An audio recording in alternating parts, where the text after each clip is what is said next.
Hey everybody, it's Chainsaw Reacts back once again with another video for you guys. Today, guys, I'm going to be reviewing Marvel's Avengers. The game is finally here. PlayStation 4, Xbox One, Stadia, Windows, and then, of course, it's going to be on next gen when those consoles come out, hopefully later this year. Now, this game started off kind of on the rocky start. We heard for a while that they were working on this Avengers game. The first trailer came out a couple years ago, and the response to the trailer was kind of mixed towards mostly negative due to the fact that people felt that the look of the characters, some of the characters at least, especially Black Widow, seemed kind of off. And then as the trailers and more stuff have came out for promo stuff and then the beta, people started getting more on board, seeing that they were making some changes to the characters' looks and it looked even better. We actually seen gameplay. And then, of course, like I said, the beta. The beta came out. And overall, that seemed to get more people on board. Some people still were turned off by the game. But now it's finally here. It is here. And now we get to talk about it. I get to talk about it. And let's just see overall how I felt about it. So here we go. So starting off, we're going to be talking about Campaign the Story, which is the bulk of the game, essentially. And I will have to say this. This is one of the strongest things this game has going for it. And that's really good. Because if the Campaign the Story, like if it wasn't as compelling as it is, or as interesting as it is, in my personal opinion, I felt this game would be a waste to play. Because yes, the gameplay is good and stuff, and I have some critiques as well on that, but the main thing is the story is really interesting. And it kept me invested. It keeps me wanting to play and learn more and unveil more information and just kind of see where it's going to take me.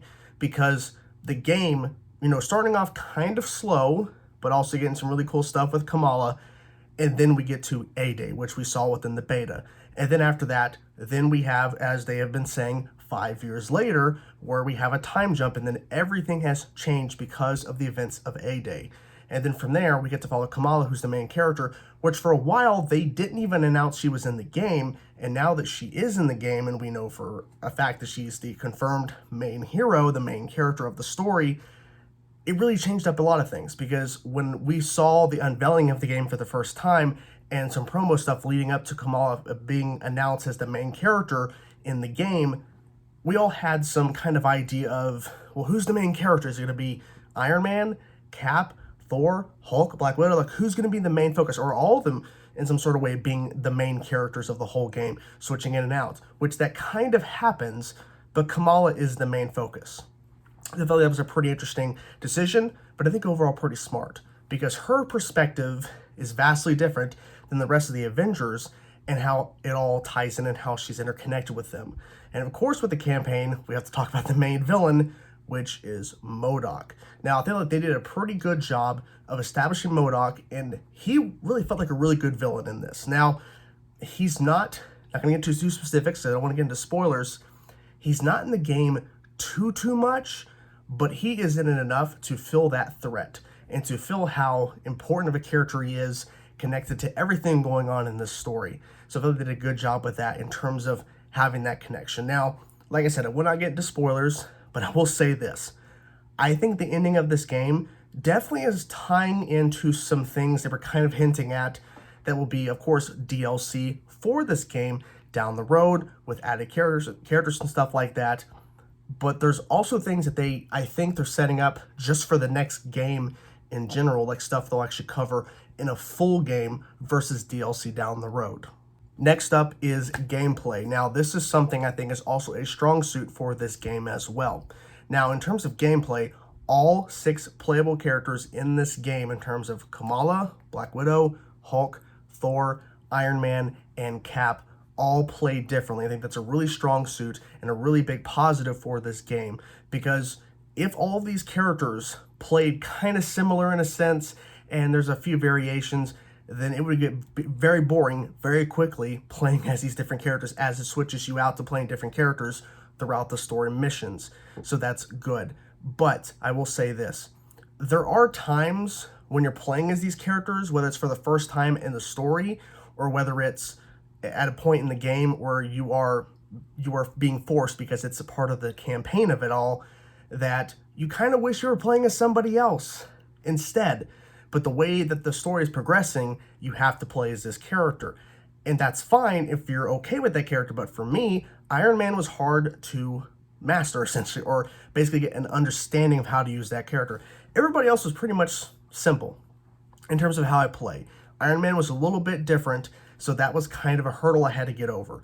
And for the fact is that all these characters play differently, it really made me think, how do I want to approach fighting certain enemies? Because there's a good variety of enemies in this game, so you really had to think about combos and how you're going to approach certain enemy types. So I feel like that was a really positive thing. In terms of each character, you have basically an RPG type element, which is something I want to talk about more in depth a little bit later, but it's the fact there's a skill tree where each character has certain skills you can unlock over time, and that's a very well crafted thing for the game, because you start off with a certain set of skills and certain things you can do with each character, but then as you use them, you can continue to add, and then that adds more combos, more ways to fight enemies. I think they did a very good job with this thing, so I have to give them props for that.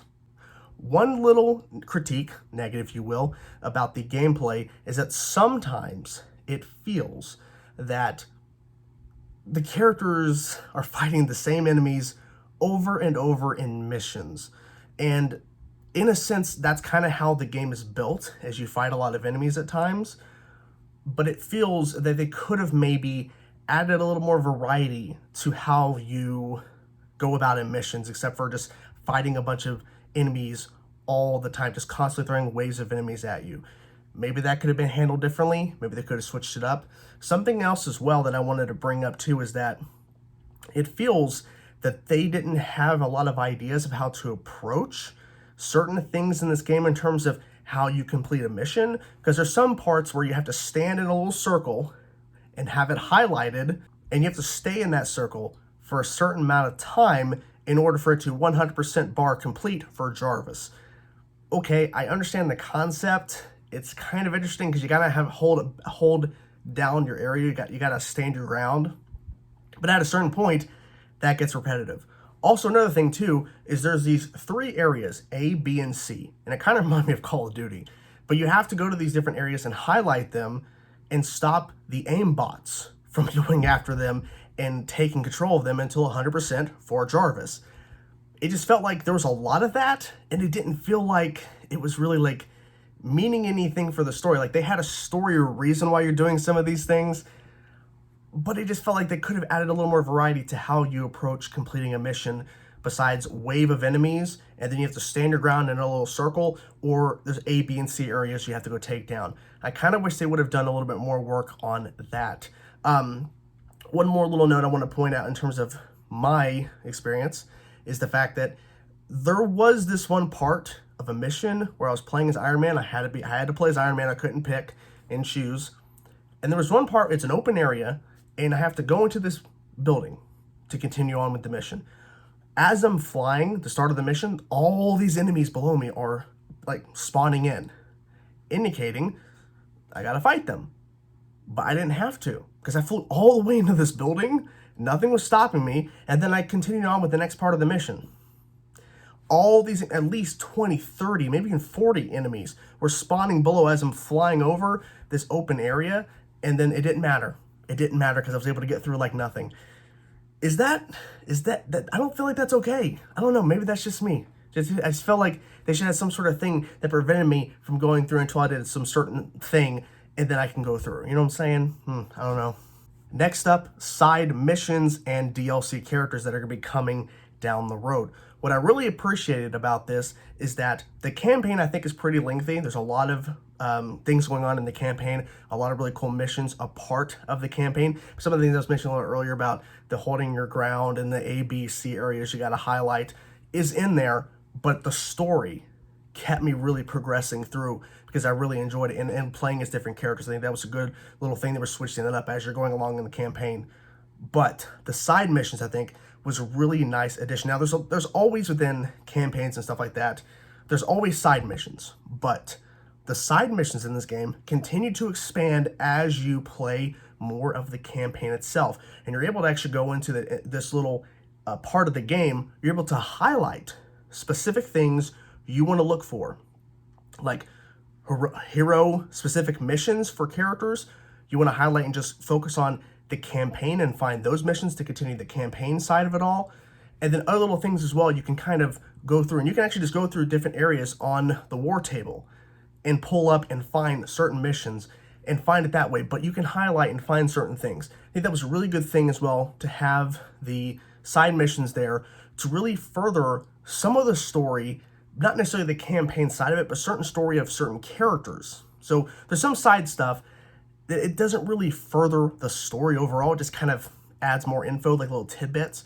But other stuff is hero-centric, that you get to learn more about the heroes themselves and other characters. So I won't get into specifics because I think that's really cool they added that in, because it's a nice little addition for us Marvel fans to really appreciate. So really good on them to make some of the side missions actually matter for these characters that we're playing as. A big thing too, I think that, well, necessarily I can't really review because it's not here, but the fact is we know they're adding more characters and more story in terms of those actual characters in the game itself post-launch.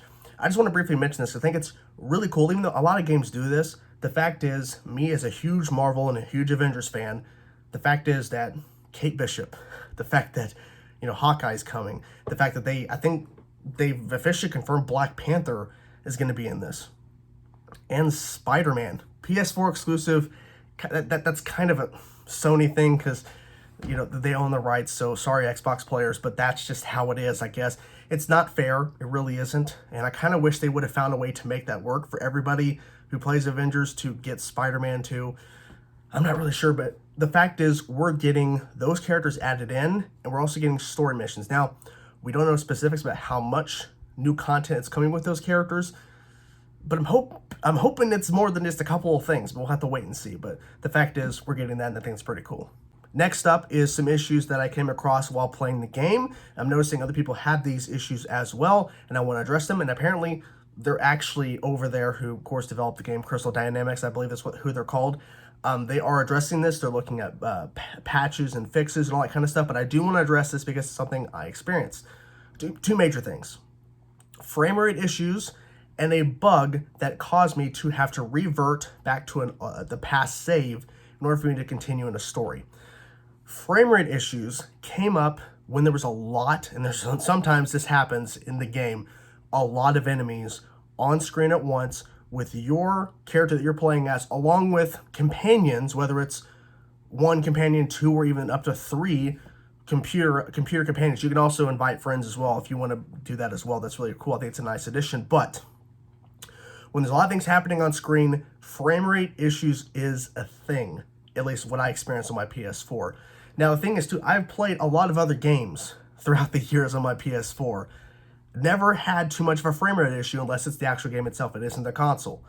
Not sure what's going on there, but I think that's something they're addressing and they're trying to look at to fixing. But something I noticed, I was able to still play the game, but it was something that I wish they would have fixed, or something they would have maybe tried to actually, you know, make a little bit better, because they're making the game that way. All these enemies at once coming at you and all these things going on at once. Maybe they would have found a way to handle that better for the player instead of us having to deal with it. But that's just me. The thing I experienced, was other people as well did experience, is there's a bug during a mission where you as Kamala Khan have to knock down a bridge, and the bridge falls down, and then there's a certain part of the bridge that has to go down in order for you to continue the mission.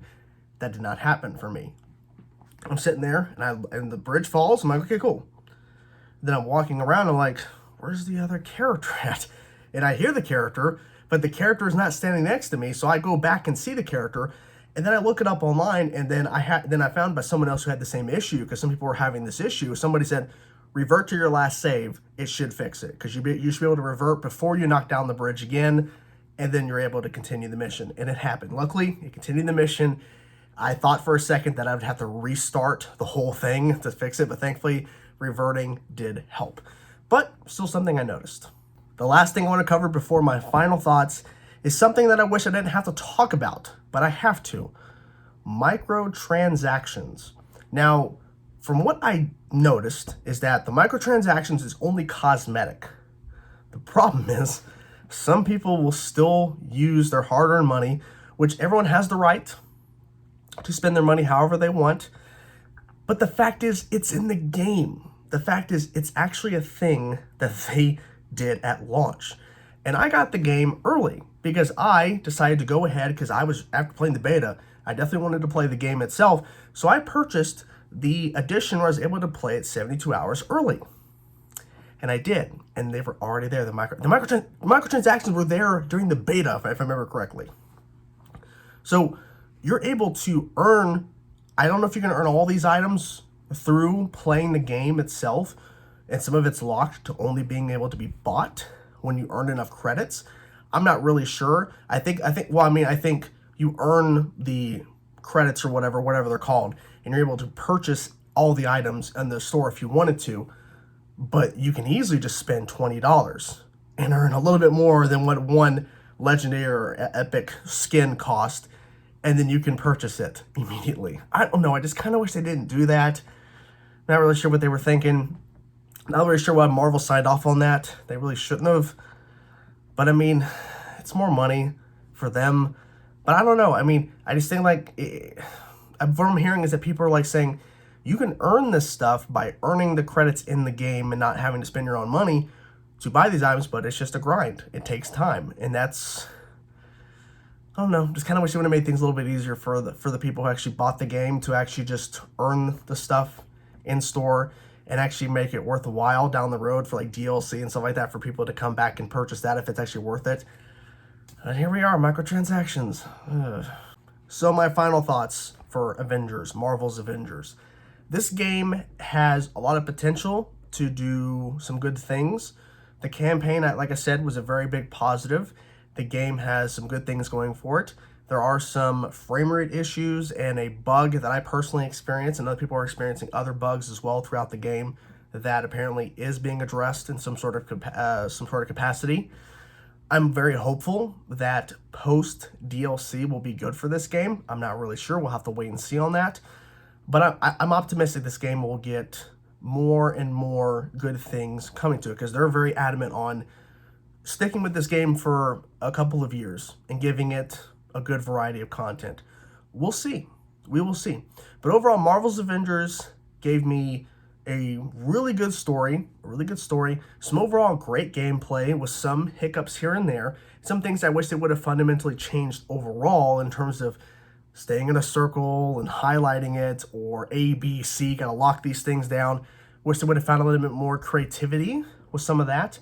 But in terms of gameplay with each character playing differently, and the fact is that the story was really compelling, kept me going, some of the side missions I think are really, really cool, I think that this game is worth your attention if you're a Marvel or Avengers fan.